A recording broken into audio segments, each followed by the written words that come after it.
Thanks for joining us for our Hope After Helene special. For a little bit of insight into how this all happened, we're talking to meteorologist Kit Alexander.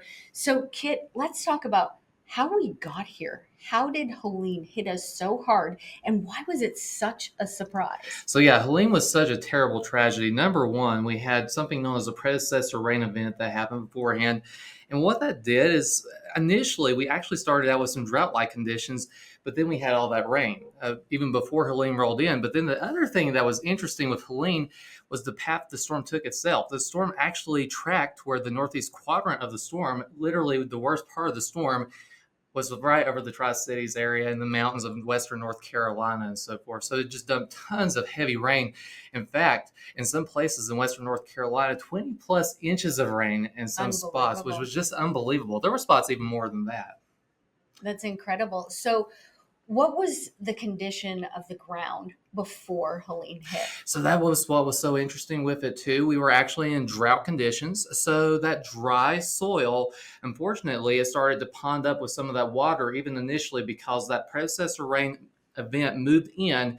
We started getting a lot of heavy rain that started ponding up on some of the dry soil. And then on top of that, then the actual storm Helene, what was a Category 4 storm over the Big Bend region of Florida, came in as a tropical storm, but then just dumped torrential amounts of rain on top of that to the point, I mean, it was astronomical, the amount of rain that was actually coming in with Helene. There was one observation site, and I can't remember the exact name of it, but there was one observation site in North Carolina that actually ended up with 31 inches of rain. So to put that in perspective, so they measure these storms in basically 1 in 1,000-year events. Well, this topped that by a long shot. In fact, the observation site there they saw what would have been pretty much 1 in about 2,000 or a little bit plus, 2,000 plus years event that actually occurred there at the one observation site. So more than twice the 1,000-year amount that we would typically even think of having. So the amount of rain was just tremendous with the storm.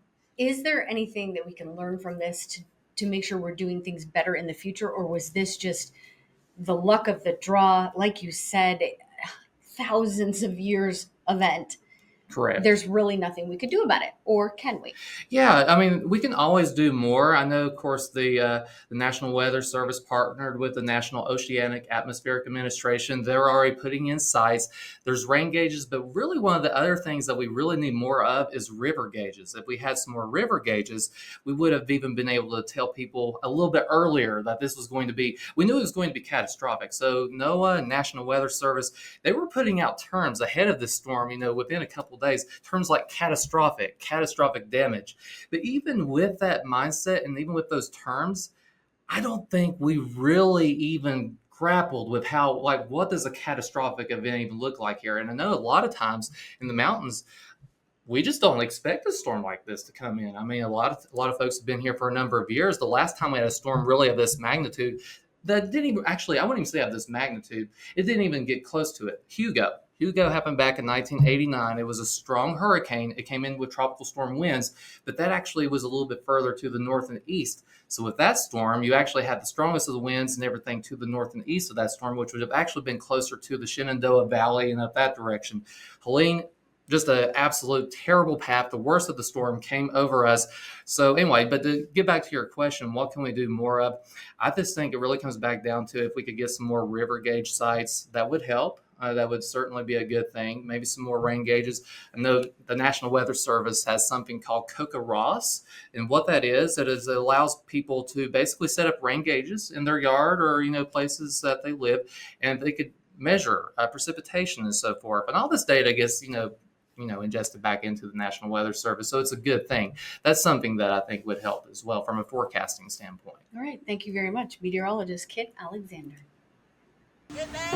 We have seen catastrophic biblical-like flooding. Communities destroyed. Little Germany is a complete loss at this point. We'd never seen anything to the magnitude of what we got. News 5 WCYB takes you inside the recovery 6 months after Hurricane Helene. People still are helping, and please continue to help. And how the spirit of the mountains is as strong as ever. Watch Hope After Helene all week at 5:30 and 6 on News 5 WCYB.